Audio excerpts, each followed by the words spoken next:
The past few weeks have seen an increase in kidnapping and destruction of communities in some northern states, including the kidnap of varsity students. And this is not the first time students will be kidnapped in their school uniforms whilst in class. We, of course, recall the 276 Chibok girls of April 2014, the 2021 FGC students in KB State, and just to mention a few. Now, House of Representatives member Ibrahim Almustapha-Rabah has blamed the kidnap of students to the government's failure to invest in education and job creation, leading rather to a surge in criminal activities. He said, and I quote, "The street boys, the out-of-school children, the Almajiris of the last 20 years are the grown-up unemployed population we are managing today." Now, why has there been a failure in improving security architecture of our schools in the north? Why is education not a priority when it comes to government interventions? To look at lack of support and insecurity bedeviling the growth of education, the need for better remuneration of teachers, and the need to care for the youth. We have joining us this morning Just Adetoun, a revolutionary matriarch and social activist with an unswerving commitment to promoting social justice and forging a more equitable society for every Nigerian. Good morning and welcome to the show. Good morning, everyone. All right. Now let's talk about what exactly is the issue. Maybe if you can lead us through. You've lent your voice and spoken very strongly on a number of issues concerning Nigeria's economy, Nigeria's growth, and Nigeria's progress. We've seen several stories of kidnap. It's almost like a few days ago on the front pages of the newspaper, we saw another one. It's almost like every other day we're hearing of one kidnap or the other of schools, of children in their school uniforms. The most publicized, of course, being the April 2014 Chibok girls incidents. What are we not doing differently as a nation to ensure that this did not, repeat itself? Because it has repeated itself a number of times. Yeah, thank you. For me, I think this insecurity thing and kidnapping boils down to lack of security and protection of our youths. If we've had something happen previously, what has the government done to curb this? And then, if children are going to school, I feel they should be protected. School environment should be protected. School environment should be properly monitored. And when this is done, people who want to commit such crimes will already know that, okay, we can easily be caught. But you see people invade schools, you see people attack people, and then nothing is being done. And then what do you expect? These are people who are jobless. They don't have anything to do. And they know that this is a business for them. Kidnapping has become a legal business in the northern side of Nigeria. So these people go out, pick these people, because they know that negotiations will come in, money will come in and all of that. So I feel everything still boils down to the government. Lack of security, lack of protection, and basically that is lack of giving the children their fundamental rights, because one of the fundamental rights of our children is proper protection from the government, security, and our children don't have it. So even when we walk on the street with fear, lest these children, teachers are not protected, students are not protected, the environment is not protected. So what do you expect? Things like this will continue to repeat itself. And the past one that have happened, what happened? So we need to look at the trail of what has been happening, how it has been addressed, what has been done to curb it, what has been done to protect these children, and you realize that the noise comes for a time, everything goes down, and then it comes to play back again. Well, now Nigeria has a new government. There have been, of course, a lot of complaints in the past from the Buhari administration and how, even previous administrations, how they failed the north, but of course, that includes the state governors also failing to build on these structures, failing to improve on the level of education. What we started the conversation with. It is the failure to educate people 15 years ago that has led to the bandits that we see today. What would your request be to the new government in Nigeria if they are genuinely serious about ending these things and not paying lip service to it? What would your expectations be, and do you really believe that they will be able to achieve different? For me, I believe when situations are like this, or when there's a new government, the first thing you need to identify is what are the root causes of these problems. Now, solving this problem is not going to happen from the top. If you want to solve insecurity, if you want to take care of the people, if you really, really are concerned about changing the narrative, you have to understand that first, breaking the chain of poverty has to be from the root. The kinship has to be involved. We need to start from the very first community. Building a nation starts from family. From family, it goes into the community. From there, it goes into the society. Then it goes around like that before it becomes a national issue. So for us to be able to curb these things, our kings, our chiefs needs to be involved. Those days, they used to be the first protector we have. But right now, are they involved in securing? Are they involved in protecting? Are they involved in management of the people? No, they are not. So the kings, the chiefs, the local securities, the local authorities need to be brought on board. The local government have to function. When those function, then the people at the top can relax and say, okay, we have given power to the people down below, and the people around our own people, they can protect them, they can run to them for safety, they can run to them for whatever they need, and then we take it up. And once we're able to do that, we will rise to the top. So this government has not shown me, or generally people, intention to deal with the underlying problems from the roots. For me, what I've seen them doing is still trying to fix and put their own people and put paperwork together, trusted allies. That's what I see this government doing now, putting their trusted allies, because you know about governance is about loyalty and trust. Who can I run to? Who can hold my battle? Who can hold my post? Who can hold my position? And I think that is what they've been doing, because if you look at the selection of people that have been brought, you realize that these are the people that have been coming from way back. And these are the same people who know what the common man's problem is. These are the same people who have not been able to solve this problem. So for me, I don't see a green light trying to resolve this problem on ground. But the truth of the matter is this government has no choice. I put it straight. This government has no choice than to solve this problem, because the problem we had before was caused by this same party. And this same party is back in power. So they know the nitty-gritty of everything, the human cry and the human pain. And they have nothing. They are compelled.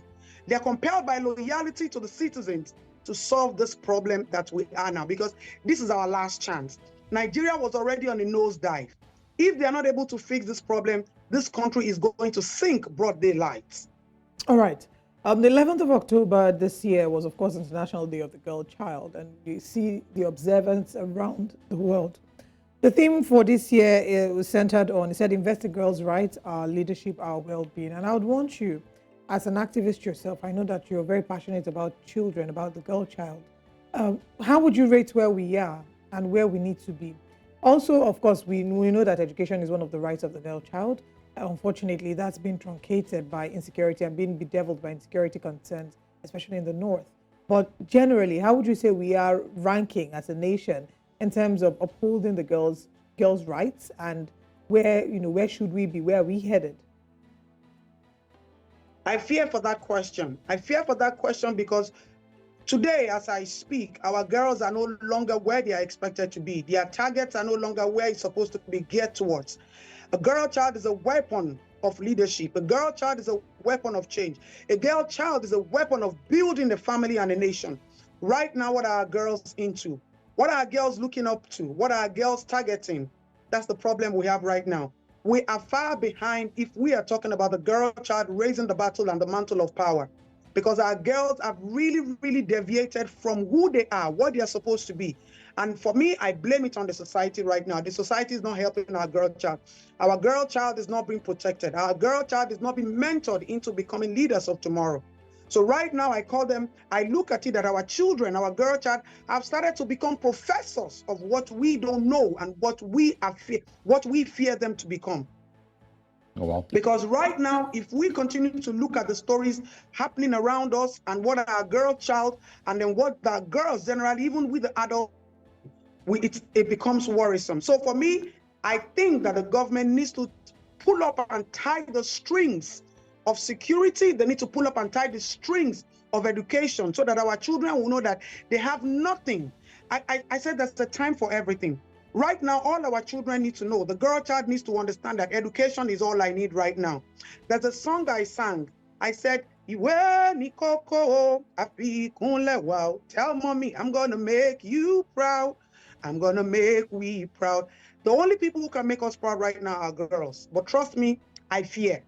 I fear because it's not even in the limelight. There's Our children, our girls are targeting different things. They're more concerned about their beauty. They're more concerned about what they need to get, material things, not understanding that the only way they can become who we want them to be is to have that weapon to break that chain of poverty. But we don't have it right now. I worry. Yeah, there's a lot of work, that obviously needs to be done. I think the prayer has always been, that the Nigerian government understands what is at stake, puts the right people in office, and is able to fix, the problem, even if, just a percentage of it, but fix it to some extent. Do we trust in the current Nigerian government to do those things? Well, it's Nigerian people that will answer that. Go ahead. For me, something.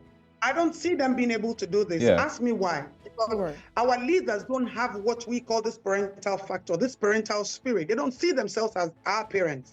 They don't see themselves as the parents of the youth. So once you don't have that sense of belonging, like it's my parental right, not governmental right to protect these children, to empower them with education, to make it like a compulsory thing. Right now, we've been writing letters to schools. You can imagine us writing letters to schools, and you drop letters at schools, and the schools will tell you, oh, they need to get approval from zonal leaders, and the zonal leaders will tell you they need to get from ZDO, and the ZDO will tell you they need to get from government. Something, they are hiding something. They also don't want people to have access to these children because they know how corrupt and how bad things have become. And they know that once these children have an opportunity to speak to the external people, a lot of things will blow up. So the government needs to first understand what their roles are and how important every child is. Understanding how important every girl child is now takes you back to your drawing book to intensify every material, every tool, every avenue to ensure that they get it right. Are they doing that? It's a no. Thank you very much for joining us. Important conversations, and we will continue to expand on them as time passes. Bit by bit. Thank you very much once again. Thank you for having me. All right. We'll move on from that conversation, a very important conversation to have, talk about the girl child and the work that needs to be done. I think my heart breaks every time that I'm driving and I see these young girls on the road, children birthing children, begging for money. The unfortunate thing is if you try to dismantle the system, they will tell you it's the way of their life and the way of culture. And I mean, these children deserve to be in schools or at least be taken care of by parents, but then they've turned these kids into breadwinners from a young age, from the age of 5 or thereabouts. They're on the streets saying, "Auntie, I like your hair, I like your makeup," exposing them to a lifestyle that they could easily be abused. And it's not just girls. It's kids. Yes, kids in general. And I think we should still remember that Nigeria still has the highest number of out-of-school children. Even the rate in which it doubled. Yeah. For a while it was 10.5 million, and all of a sudden the numbers are doubling. The challenges that need to be sorted out are not just also on the federal level. There's the state level, there's the local government, and everybody needs to take responsibility. Yes, we normally would be saying to the Nigerian government, increase your budget, your allocation to education, make education more important, in your priority list, basically, as a government. But we don't seem to see a lot of that happening. But at the same time, it's important that we also channel that energy to the state governments. In every state that we're pointing out here that has these IDP camps and has these number of out-of-school children and has this number of kids being affected by kidnapping and banditry, there should be bigger questions asked as to what the state governments are doing, not just the federal government. What is the local government areas in those places doing? Because, and I will repeatedly say it, every local government area in Nigeria on the average receives between 100 to 200 million every month as its allocation. And what do they do with that money? I mean, what ways are those funds channeled into making those local governments better? It's not just the state government, it's not just the federal government. And then maybe this will now reactivate the conversations about state policing and community policing. Yeah, there is that. We're looking at the security. But if you don't educate these persons, you will continue to have these security challenges. Well, part of why a number of them cannot be educated is already because of the security challenges. As a mother in the north, watching the trauma of either maybe having lost a child during, imagine a parent who's lost their daughter during the Chibok attack or the subsequent attacks on schools. It will take a miracle to allow another of your child to go to school, because all you're thinking is, the one I sent to school, it doesn't even have to be your child, just watching my neighbor's child went to school and from school she was kidnapped. that's sending a message. So a number of them would not even want to educate their children already because there's security challenges. Just like the chicken and the egg conversation, it's